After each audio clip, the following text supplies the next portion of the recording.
pour ceux qui sont aussi dans la salle, non, qui sont dans leur maison, chez eux, chacun nous croyons que le Seigneur est capable et que le Seigneur veut encore nous bénir dans ces instants, dans ces moments que nous allons passer sous son doux regard béni. Ça ne marche pas pour ici, mais vous n'avez pas besoin de m'entendre ici. Je pense que vous m'entendez, ça marche pour là-bas, ne vous inquiétez pas. Normalement, sinon on me fera signe. Nous sommes dans cette période qu'on appelle la période de l'Avent, et je n'ai pas résisté à l'envie avec vous d'ouvrir la parole de Dieu et de considérer un moment particulier de l'histoire de l'humanité. Vous comprenez bien que ce moment, c'est le moment de Noël. Et nous allons faire une lecture que nous allons prendre dans le livre de Jean, dans l'évangile de Jean, à partir du chapitre 1er. Nous allons lire et nous arrêter un instant et considérer ce que Jean nous dit concernant Jésus et sa venue dans le monde. Dans ce prologue, Jean veut nous mettre en relation avec celui qui va occuper toute la totalité, même j'ai envie de dire, de son livre. Il va parler de Jésus-Christ et veut donc nous présenter ce Jésus. Mais quand on lit un peu le premier prologue et les premiers chapitres, nous allons le faire dans un instant, nous pouvons nous poser la question et trouver bizarre qu'il ne parle pas de Jésus comme peuvent le faire les autres évangiles synoptiques. Les autres évangiles synoptiques, ils nous parlent de Jésus d'une certaine manière, notamment Luc. Luc va nous recentrer Jésus dans un point de vue humain. Luc va nous remettre Jésus au cœur même de tout ce qui est géographique, historique. Luc va nous parler de cette audite de l'empereur romain qui a été édité donc, et qui impose à tout un chacun de devoir retourner dans sa ville de naissance pour pouvoir se faire recenser. Luc va nous mettre en exergue les liens que Jésus entretenait. On va parler de sa tante, on va parler de son cousin, et ainsi de suite. Matthieu, lui, va nous parler de la généalogie de Jésus en particulier, même si Luc va le reprendre encore. Mais quand on lit l'évangile de Jean, on se rend compte que c'est complètement différent. Il commence d'une manière complètement différente. Il parle et nous donne quelque chose à voir qui est complètement différent. Il nous faut savoir que les 4 évangiles sont peut-être comme 4 représentations humaines, comme 4 visions, comme 4 témoins. Et chacun de ces témoins choisis ou par le Saint-Esprit a mis en avant une figure particulière ou un aspect particulier de Jésus-Christ. Et ces aspects, on peut les retrouver en rapport avec cette vision qu'avait eue Ézéchiel. Pour ceux qui sont lecteurs de la Bible, dans son premier chapitre, Ézéchiel va décrire une vision où il va voir des êtres célestes avec 4 visages. Il va dire qu'il y avait un visage qui avait la forme d'un lion. Et ça nous parle de Matthieu. Matthieu est celui qui est là pour nous présenter Jésus comme étant le lion de la tribu de Juda. Il est là pour nous présenter Jésus comme étant celui qui accomplit tout ce que la loi avait annoncé.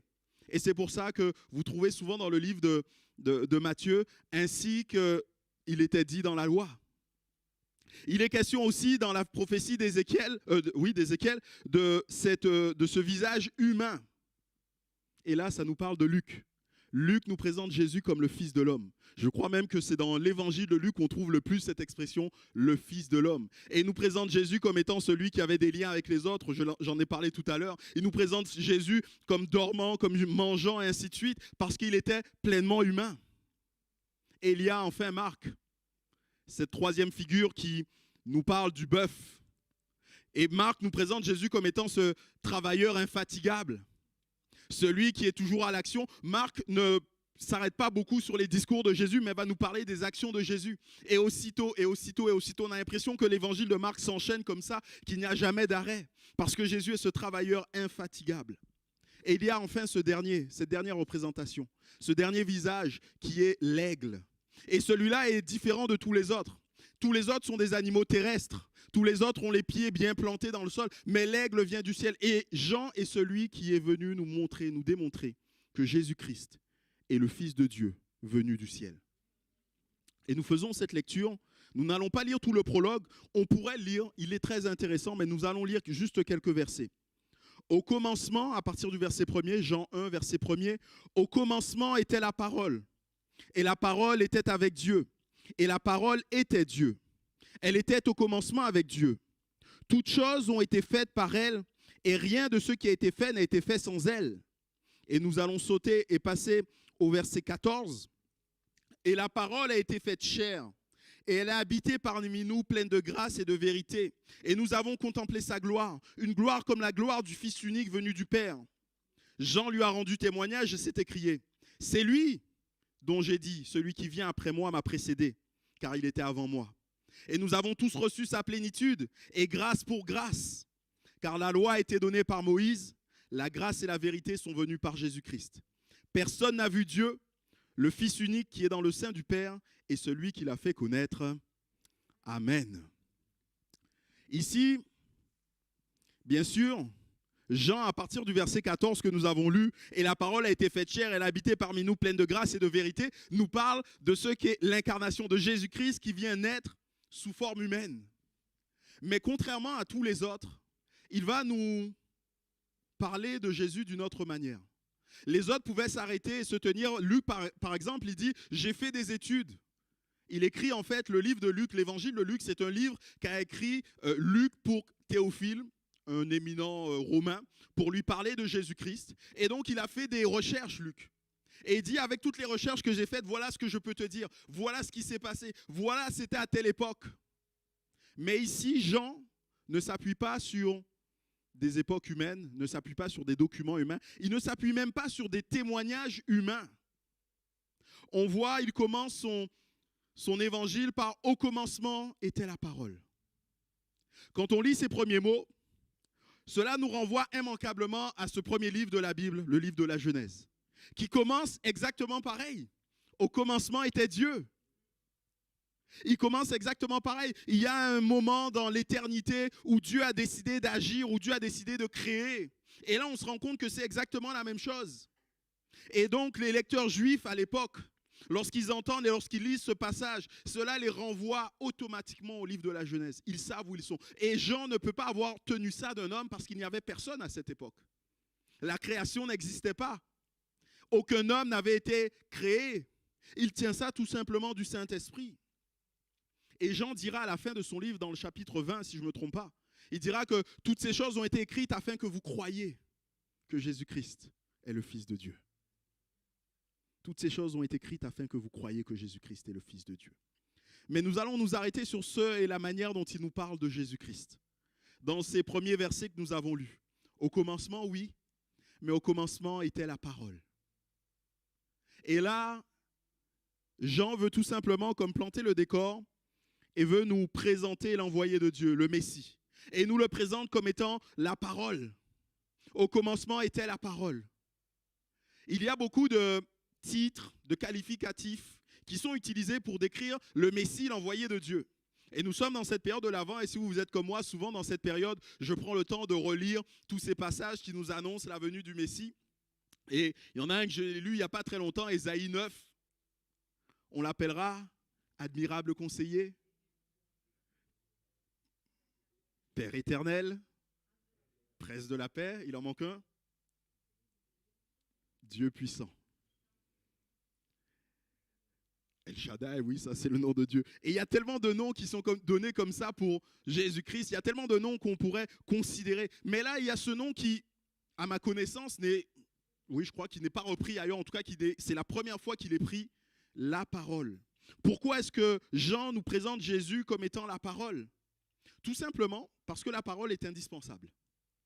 Pour nous qui vivons en société, si nous n'avons pas la parole, il va se poser un problème. Si nous ne pouvons pas nous entendre, si nous ne pouvons pas nous comprendre, on ne peut pas faire société, on ne peut pas vivre ensemble, on ne peut pas se connaître. Vous connaissez cet épisode de la Bible où les hommes se sont rassemblés pour construire une tour qui toucherait le ciel, qui toucherait le sommet du ciel, nous dit la Bible. Et vous savez ce qui s'est passé? Jésus, Dieu voyant cela, Dieu est descendu et les a confondus en donnant à chacun une langue différente. Et chacun a commencé à parler, mais personne ne se comprenait. On ne comprenait plus celui qui était à côté de nous. Et de ce fait, ils se sont séparés. Ils se sont séparés. La parole est indispensable si on veut vivre dans une société. La parole est indispensable si on veut comprendre l'autre. Pour ceux qui ont été parents, vous le savez bien, c'est toujours une joie d'accueillir un enfant. On est à la maternité, ça va, tout va bien. Une fois qu'on arrive à la maison et qu'il n'y a plus personne, qu'on est seul avec l'enfant et qu'il commence à crier, qu'il commence à pleurer, on a beau lui demander est-ce que tu as faim, est-ce que tu es fatigué, est-ce que tu veux aller te promener, il ne va pas nous répondre, il va crier. Et on a un problème là parce qu'il n'y a pas la parole. Et quand on est parent, on apprend à tâtons. Après, avec le temps, merci Seigneur, on apprend et on sait, on devine ce dont ils ont besoin. Mais au début, moi, je me souviens de ce sentiment où on est juste désemparé, on ne sait pas, on ne comprend pas. Et Jésus est la parole. Il est la parole tout simplement parce que la parole permet de rendre ce qui est abstrait concret. Ce qui n'est pas visible permet d'être visible entre guillemets, en tout cas d'être cernable. S'il n'y a pas la parole, je peux avoir une idée en tête, mais vous ne la comprendrez jamais. Si je ne la verbalise pas, si je ne l'exprime pas. Et c'est précisément ce que Jésus est venu faire. Jésus est venu pour être celui qui a rendu manifeste, celui qui a rendu visible, celui qui a rendu cernable le Dieu invisible. Voilà pourquoi Jean dit qu'il est la parole. Il est la parole aussi parce que la parole permet de communiquer.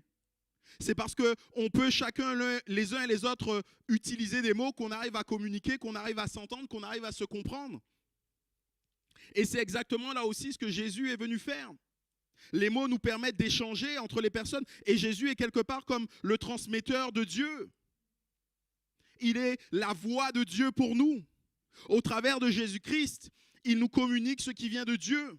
Il est le moyen de communication que Dieu a prévu pour les hommes, pour se révéler aux hommes. Mais la parole est aussi un révélateur. Lorsqu'il y a la parole, on sait ce qu'il y a au fond du cœur. La Bible dit d'ailleurs, c'est de l'abondance du cœur que la bouche parle. S'il n'y a pas les mots, ou plutôt les mots vont exprimer ce qu'il y a dans le cœur. On peut voir quelqu'un, le regarder et s'arrêter uniquement sur son apparence extérieure. Mais on ne saura jamais ce que pense cette personne.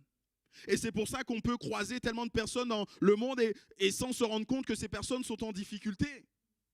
On voit, nous, par exemple, ces célébrités, ces acteurs, ces chanteurs et autres personnes, on les voit dans des clips, on les voit à la télé, on n'a pas l'impression. Et après, on entend qu'ils se sont suicidés. Parce qu'ils étaient malheureux, tristes au fond d'eux-mêmes. Mais parce que jamais on n'a pris le temps d'écouter ce qu'ils disaient. Jamais ils n'ont exprimé ce qu'il y avait au fond de leur cœur. Les paroles sont un révélateur. Et Jésus-Christ, en tant que parole, révèle les attributs, la perfection de Dieu. Il nous révèle le cœur de Dieu. Il nous révèle Dieu tel qu'il est. Jésus est la parole. Au commencement était la parole. Et il nous a montré donc la puissance de Dieu. Il nous a montré la sagesse, la sainteté de Dieu. Il nous a dévoilé le cœur de Dieu. Il nous faut réaliser et comprendre que nulle part ailleurs qu'en Jésus-Christ, Dieu n'est pleinement manifesté, Dieu n'est pleinement révélé. Ce passage que vous connaissez sûrement du livre des Hébreux au chapitre 1er nous dit « Après avoir autrefois à plusieurs reprises et de plusieurs manières parlé à nos pères par les prophètes, Dieu nous a parlé par le Fils en ces jours qui sont les derniers. » L'auteur des Hébreux est tout simplement en train de nous dire, oui, Dieu a parlé de différentes manières. Dieu a envoyé les prophètes et nous connaissons certains prophètes célèbres. Moïse qui nous a donné les 10 commandements et ainsi de suite. Samuel qui a été ce juge puissant en Israël. Élie, on pourrait en citer d'autres et d'autres. Ésaïe qui est ce prophète tellement merveilleux qui peut, à des siècles avant la naissance de Jésus, parler de ce que Jésus va faire. Mais ce prophète du livre des Hébreux nous dit, mais Dieu dans les derniers temps nous parle parfaitement, complètement, totalement en Jésus-Christ.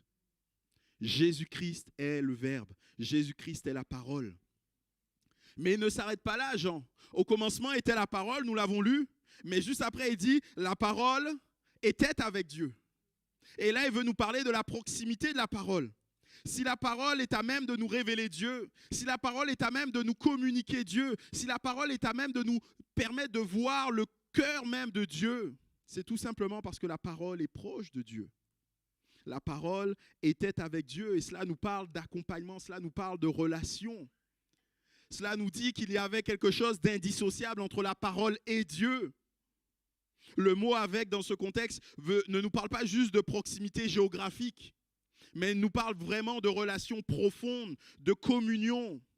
La parole, Jésus-Christ, partage tout avec Dieu. Il s'agit d'une relation qu'aucun être humain n'a eue. Et pourtant, il y a eu des personnes qui ont été avec Dieu. Notamment, la Bible nous dit que Enoch a marché avec Dieu. Oui, Enoch a marché avec Dieu. Mais Enoch n'est pas la parole. Enoch ne nous révèle pas le cœur même de Dieu. La Bible nous dit que Moïse était cet homme qui parlait avec Dieu comme avec un homme, face à face dans la tente de la rencontre. Mais Moïse n'est pas la parole. Celui qui est la parole, c'est Dieu. C'est Jésus, pardon. Et on voit dans les évangiles cette proximité. On voit dans les évangiles cette communion entre Jésus et le Père, et notamment dans l'évangile de Jean. Jean au chapitre 5, verset 19, il dira « Le Fils ne peut rien faire par lui-même, mais seulement ce qu'il voit faire au Père. Et tout ce que le Père fait, le Fils aussi le fait. » Et il continuera dans ce fameux chapitre 17 qui est la prière sacerdotale. Il dira « Afin que tout soit un comme toi, Père, tu es en moi, et moi en toi, qu'ainsi eux aussi soient un en nous, afin que le monde croie que tu m'as envoyé. » Il parle ici de leur unité. Il y a une telle proximité qu'il est capable de parler de cette unité. Il y a une telle proximité que les croyants qui s'attachent à Jésus-Christ sont eux aussi en communion avec Dieu. Non seulement la parole est en communion avec Dieu, mais les croyants qui s'attachent à Jésus-Christ, qui s'attachent à la parole, sont eux aussi en communion avec Dieu. C'est toujours Jean dans son évangile, dans son premier évangile, qui nous dit « Ce que nous avons vu et entendu, nous vous l'annonçons à vous aussi, afin que vous aussi, vous soyez en communion avec nous. Or, notre communion est avec le Père et avec son Fils. » Cette communion est si forte. Cette communion est si étroite, cette communion est si intime que quelque part on pourrait confondre le Fils et la parole. La parole et Dieu. La parole et Dieu, il pourrait y avoir comme confusion. En fait, la parole est tellement fidèle à Dieu lui-même qu'elle est bien plus qu'une simple image. Vous savez, les images, elles peuvent être parfaites. Aujourd'hui, on est capable de prendre des photos avec des appareils photo qui sont capables d'avoir des millions de pixels, de voir le moindre petit défaut, même qui n'est pas visible à l'œil nu. On est capable, avec des imprimantes, de ressortir ça. Et on pourrait faire de moi une photo et mettre à côté un poster grandeur nature de ma personne. Ce serait mon image parfaite. Mais ce serait une image tellement inanimée. Oui, ça me représenterait, mais ce ne serait pas moi. Mais quelque part, Jésus-Christ, la parole de Dieu, n'est pas simplement une image qui n'est pas. Il est bien plus. On voit cette proximité, il dit « Jésus est un avec le Père. Moi et le Père, nous sommes un. » Jean 10, 30. Il dira que celui qui m'a vu a vu Dieu. Vous connaissez ce passage où il y a Philippe qui dit « Mais montre-nous le Père. » Il dit « Mais Philippe, ça fait tellement longtemps que je suis avec toi. Ne sais-tu pas que celui qui m'a vu a vu le Père ?» Il dira même au moment le plus difficile, ou en tout cas quand le moment le plus difficile de sa vie approchera, il dira « Mais jamais je ne suis seul. Mais je ne suis pas seul car le Père est avec moi. » Jean 10, 32. Et Jean ne va pas s'arrêter là. Oui, au commencement était la parole. Oui, la parole était avec Dieu. Mais il va finir avec cette phrase qui est tellement lourde de sens. Et la parole était Dieu. La proximité étroite de la parole et de Dieu peut se comprendre car la parole était Dieu. C'est une phrase tellement simple, mais une phrase tellement riche et tellement importante pour nous que nous devons la comprendre. La parole était Dieu. C'est une phrase qui a fait couler beaucoup d'encre. Comment comprendre que la parole, Dieu donc, était à côté de Dieu? Et comment comprendre que Dieu puisse dire après « je suis Dieu » ? Tout simplement parce qu'ici, il s'agit de la démonstration de la doctrine de la Trinité ou la triunité. Oui, Dieu se révèle et se présente aux hommes en trois personnes. Dieu le Père, Dieu le Fils et Dieu le Saint-Esprit. Trois personnes qui sont divines, mais trois personnes qui sont ensemble Dieu, mais trois personnes qui sont chacune uniques. Elles ont les mêmes caractéristiques et elles travaillent ensemble à l'accomplissement de la volonté de Dieu. Jamais lorsqu'il est question du salut, il n'est question que de Dieu seul le Père. Non, c'est Dieu le Père qui pense à ce plan du salut.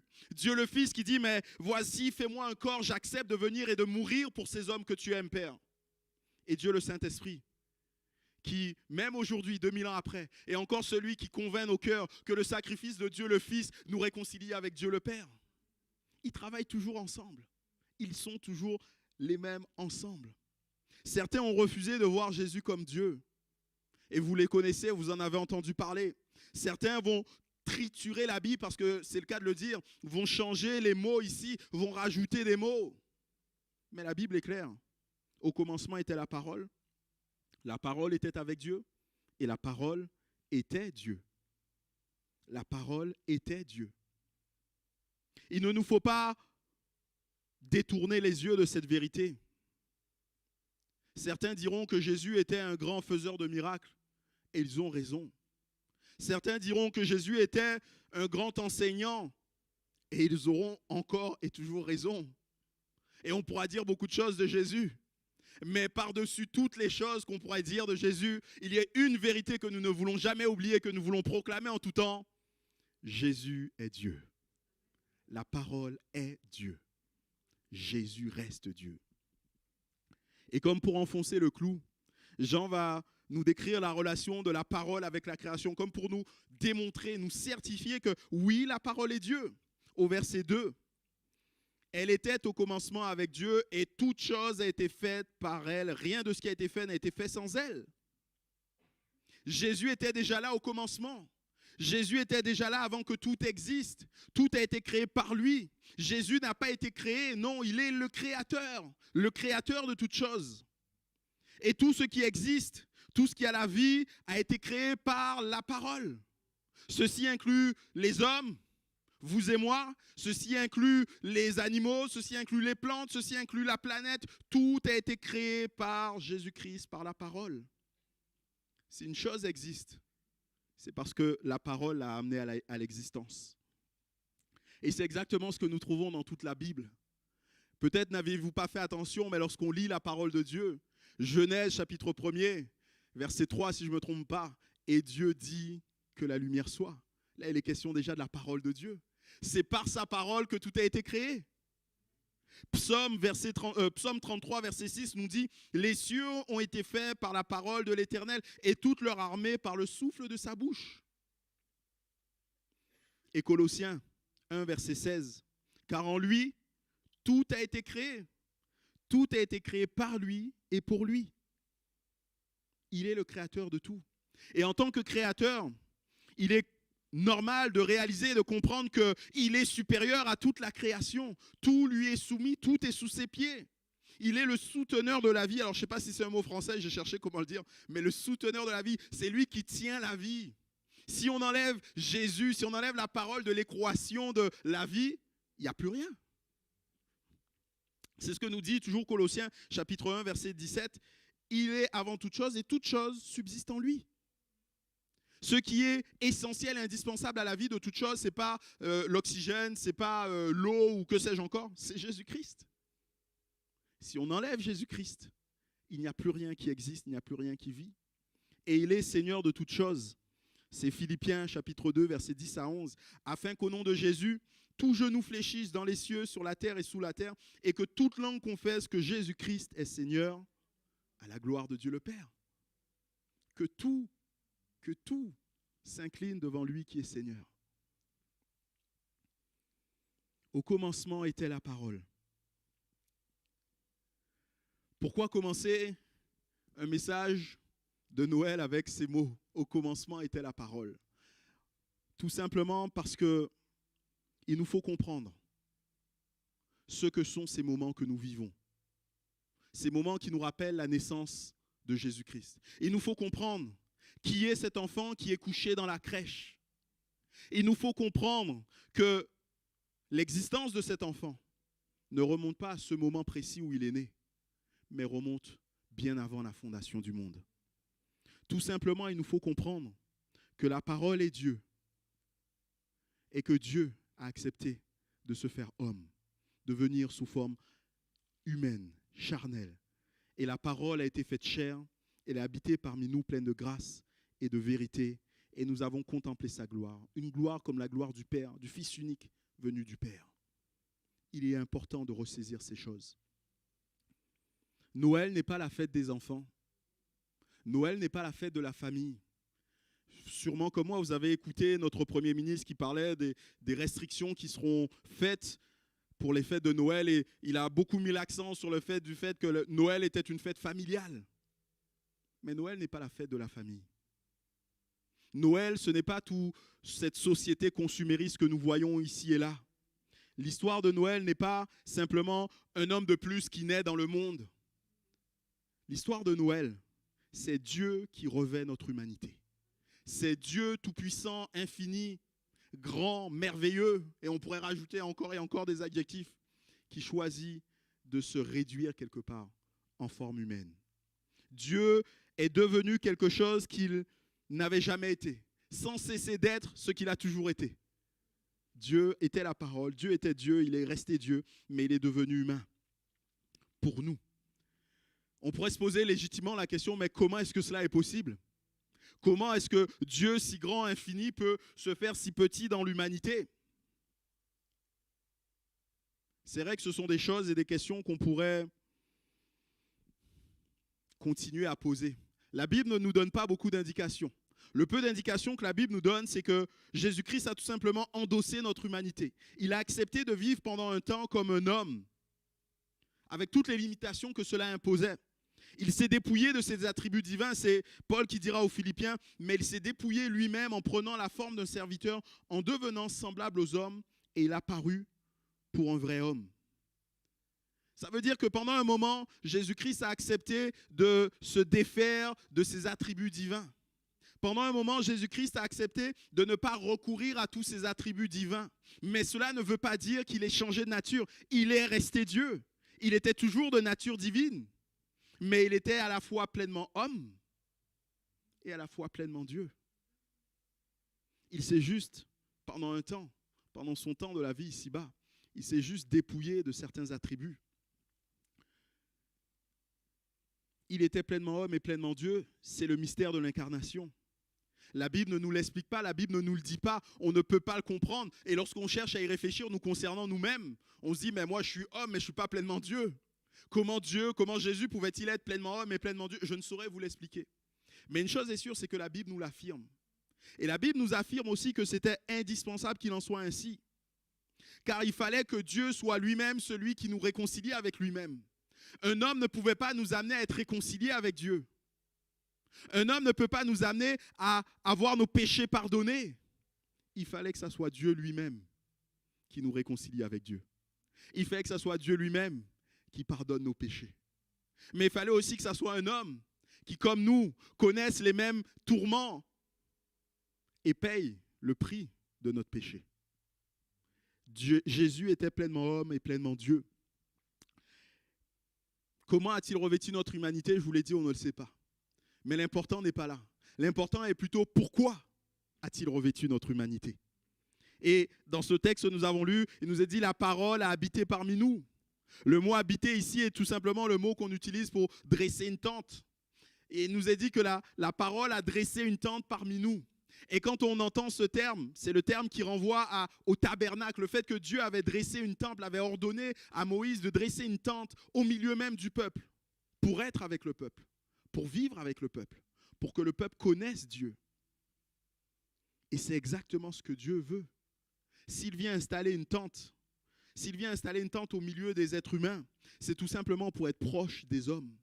S'il vient installer une tente avec les hommes, c'est pour que les hommes puissent le connaître, pour que les hommes puissent le regarder, pour qu'il y ait interaction. Dieu n'est pas celui qui a choisi de s'isoler. Et d'ailleurs, on pourrait regarder aussi à sa naissance. Jésus-Christ est né où? Dans un palais, entouré de gardes, entouré de fossés, entouré de codes de sécurité pour accéder. Non, Jésus-Christ n'est pas né dans tout cela. Il est né dans une humble étable. Tant et si bien que même des bergers, des personnes qui n'étaient pas considérées, étaient capables de rentrer dans sa présence parce qu'il voulait que tous les hommes viennent à sa présence. Il ne voulait pas s'isoler, il ne voulait pas se cacher, mais il voulait être accessible à tous. Le but de tout cela était tout simplement que tout un chacun puisse voir Dieu à travers lui. Tout simplement que tout un chacun puisse voir et connaître Dieu au travers du Fils. Dieu est esprit, la Bible nous le dit. Et parce que Dieu est esprit, l'homme ne peut pas voir Dieu. Et bien souvent, parce que l'homme ne voit pas certaines choses, l'homme croit qu'elles n'existent pas. D'ailleurs, la Bible nous dit que l'homme regarde à ceux qui frappent les yeux. Et c'est facile pour nous de regarder à ceux qui frappent les yeux. On aime à regarder à ces choses et on reste focalisé sur ces choses. Et c'est vrai que ce qu'on voit avec nos yeux peut être extraordinaire. Vous le savez, je vous l'ai déjà dit, mais je ne me lasse pas, depuis que nous sommes dans cette région, de regarder l'immensité des montagnes. Encore plus quand elles sont enneigées, mais quel spectacle merveilleux! Et j'en discutais il y a un temps avec notre frère Thierry Eusé et il me disait, mais moi ce que j'aime apprécier, c'est de voir comment il y a comme un cordeau qui a été tracé et il y a de la neige au-dessus et il n'y a pas de neige en dessous. Le Seigneur a comme posé là, comme ça, le trait, il a dit, voilà, ce sera comme ça. Et c'est vrai que la nature est belle. Et c'est vrai que tout cela est beau. Mais nous ne pouvons pas rester focalisés sur ce que nous voyons. Il y a bien plus au-delà de ce que nous voyons. Il y a bien plus parce que Dieu veut, et Dieu est celui qui est invisible, mais Dieu est celui qui est le maître de toutes choses. Celui qui rend toutes choses possibles. Je crois que c'est dans Hébreux 11.3, il nous est dit, nous savons que ce que nous voyons résulte de ce que nous ne voyons pas. Je paraphrase. Mais si nous pouvons nous extasier devant cette nature qui est si belle, soyez conscients qu'il y a quelque chose, ou plutôt quelqu'un, de bien plus beau que nous ne voyons pas et qui est derrière toutes ces choses. Et Jésus-Christ qui vient mettre sa tente au milieu des hommes, c'est tout simplement pour permettre à tous les hommes de voir cette personne qui est tellement plus merveilleuse. Alors on pourrait se poser la question tout simplement, mais à quoi ressemble Dieu? Qu'est-il vraiment? Nous en avons la réponse dans les versets que nous avons lus.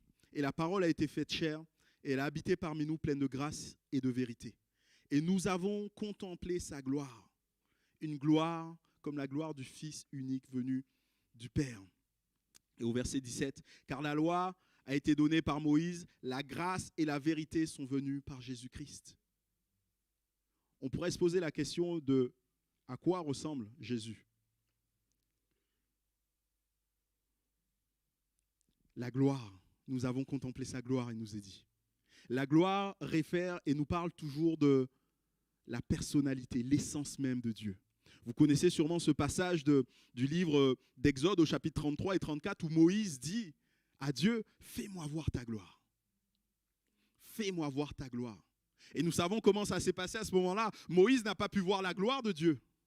Moïse est resté quelque part enfermé dans certaines choses.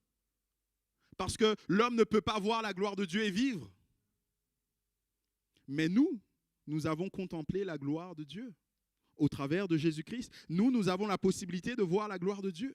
Et Dieu qui a montré à Moïse sa gloire, qu'est-ce qu'il nous a dit? Il nous a dit tout simplement que Dieu a proclamé son nom, il a décrit son caractère, il a décrit sa nature profonde.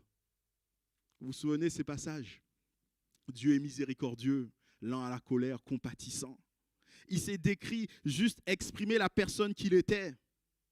Dieu reste Dieu, même revêtu d'humanité, et sa personnalité ne change pas. Et ce qu'il a décrit à l'époque à Moïse est encore valable aujourd'hui et encore d'actualité. Et ce que Dieu nous révèle au travers de Jésus-Christ, c'est premièrement la vérité. Nous l'avons lu.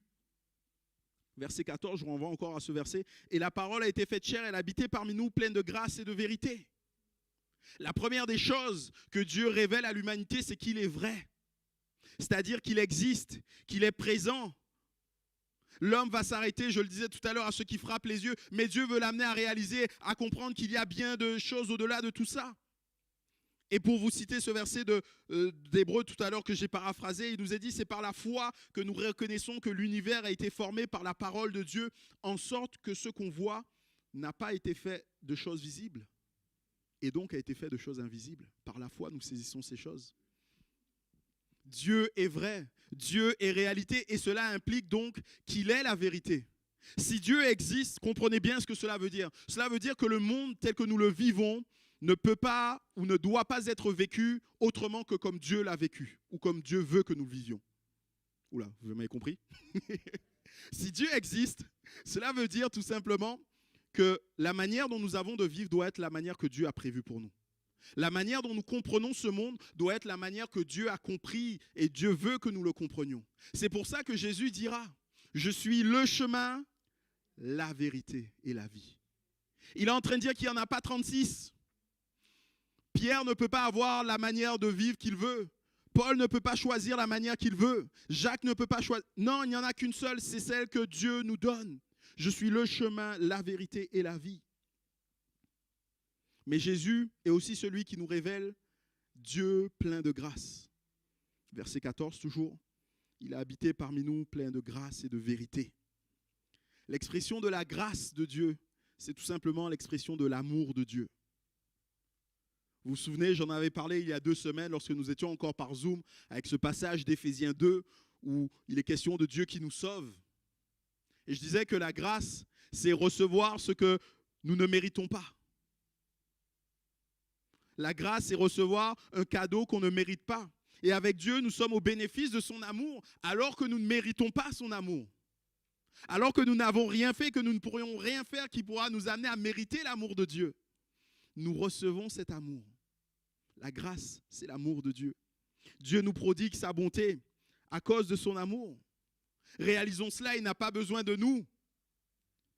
Il existait déjà au commencement avant que toute chose n'existe. Et pourtant, il accepte de se faire petit, de se faire homme, de venir et de vivre au milieu de nous. Lui qui est tout-puissant, lui qui est grand. Mais il est aussi celui qui nous accorde le salut. Vous connaissez bien ce passage, Jean 3,16. Car Dieu a tant aimé, on parle de l'amour. Car Dieu a tant aimé le monde qu'il a donné Jésus-Christ son Fils. Là, il est question de cette incarnation, de ce que nous avons lu au verset 14, de la parole qui a été faite chair, qu'il a donné Jésus-Christ son Fils, afin que quiconque croit en lui ne périsse point, mais qu'il ait la vie éternelle. L'évangile de Jean, mes bien-aimés, est là pour nous rappeler que Noël n'est pas simplement la crèche, que Noël, ce n'est pas tout ce folklore qu'il y a autour et toutes ces choses qu'on pourrait y mettre. Non, Noël est une démonstration concrète de l'amour de Dieu pour les hommes. En quoi est-ce qu'il y a cette démonstration concrète d'amour? Tout simplement parce que la parole, Dieu, s'est fait homme. La parole a été faite chair. Et Dieu n'est pas simplement venu.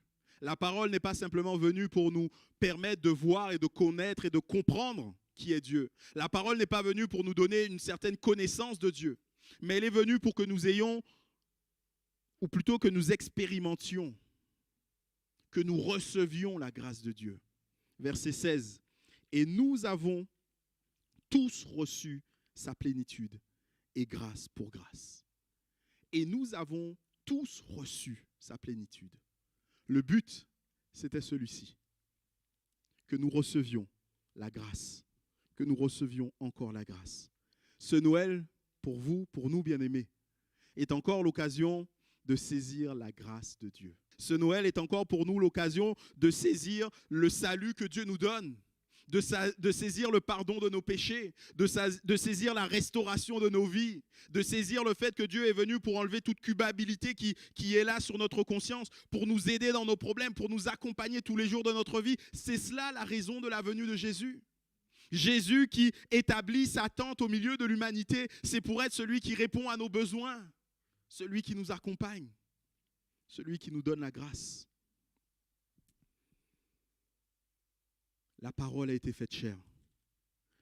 Et en réfléchissant, je me suis dit que la meilleure manière de terminer ces moments serait de relire tout simplement ce passage avant que nous puissions prier. Et maintenant que tout cela a été dit, j'ai parlé, mais le plus important, c'est de laisser le Saint-Esprit parler encore à nos cœurs, de réaliser encore l'importance de ces paroles. Au commencement était la parole, et la parole était avec Dieu, et la parole était Dieu.